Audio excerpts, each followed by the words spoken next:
Hello friends, இன்னைக்கு வீடியோவில் கொங்குநாட்டு special அரிசி பருப்பு எப்படி செய்கிறதுன்னு பார்க்கலாம் வாங்க.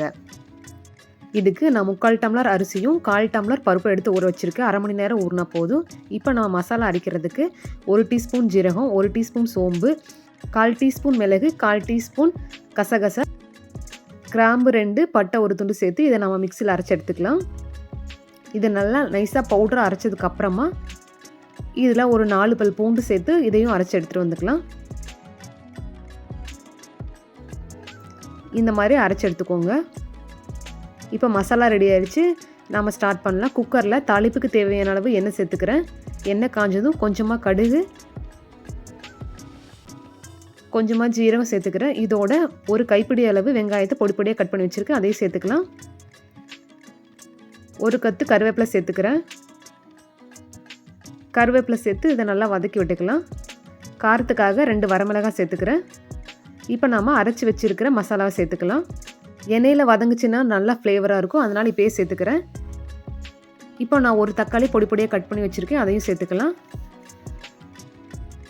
தக்காளி நல்லா மசிகிற அளவுக்கு நல்லா குக் பண்ணிக்கலாம். இந்த அளவுக்கு நல்லா மசிஞ்சு வரணும்.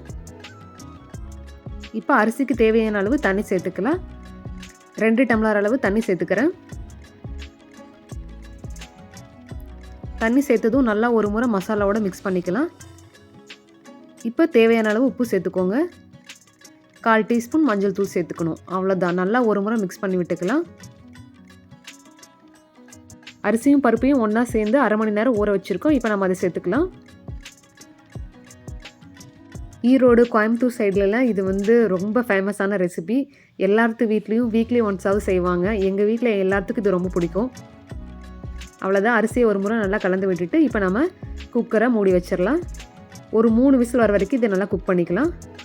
அரிசி பருப்போட முட்டை ஃப்ரை சேர்த்து சாப்பிட்டா நல்லாயிருக்கும். இல்லை அப்படின்னா தேங்காய் சட்னி வச்சு சாப்பிட்டிங்கனாலும் அதுவும் ரொம்ப டேஸ்ட்டாக இருக்கும். இன்றைக்கி நான் முட்டை ஃப்ரை செய்ய போகிறேன். ஒரு பேனில் தாளிப்புக்கு தேவையான அளவு எண்ணெய் சேர்த்துக்கலாம். இதோட கடுகு, உளுந்தம்பருப்பு, கடலப்பருப்பு இதெல்லாம் சேர்த்துக்கலாம். காரத்துக்காக 2 பச்சை மிளகாயை குட்டி குட்டியாக கட் பண்ணி வச்சுருக்கேன், அதையும் சேர்த்துக்கிறேன். ஒரு கொத்து கருவேப்பிலை சேர்த்துக்கலாம். ஒரு பெரிய வெங்காயத்தை பொடி பொடியாக கட் பண்ணி வச்சுருங்க, அதையும் சேர்த்துக்கலாம். வெங்காயத்தை நல்லா வதக்கி விட்டுக்கோங்க. தேவையான அளவு உப்பு சேர்த்துக்கோங்க. இதோட 1/4 டீஸ்பூன் மஞ்சள் தூள், 1/4 டீஸ்பூன் மிளகாய் தூள் சேர்த்துக்கிறேன். உங்கள் காரத்துக்கு ஏற்ற மாதிரி மிளகாய் தூள் சேர்த்துக்கோங்க. வெங்காயம் நல்லா வதங்கினதுக்கப்புறமா 3 முட்டையை உடச்சி ஊற்றிக்கலாம். இது ரொம்ப டேஸ்ட்டாக இருக்கும் அரிசி பருப்பு சாதத்துக்கு. இப்போ இதை எல்லாத்தையும் நல்லா ஒரு முறை கலந்து விட்டுக்கலாம். அரிசி பருப்பு சாதத்தில் சின்ன சின்ன பல்லாக தேங்காய் உடச்சி சேர்த்து வைப்பாங்க, அதுவும் ரொம்ப டேஸ்ட்டாக இருக்கும். என்கிட்ட ஃப்ரெஷ்ஷாக தேங்காய் இல்லை, அதனால் நான் சேர்க்கல. அவ்வளோதான். கொஞ்சமாக மல்லித்தலை சேர்த்து அடுப்பு ஆஃப் பண்ணிக்கலாம்.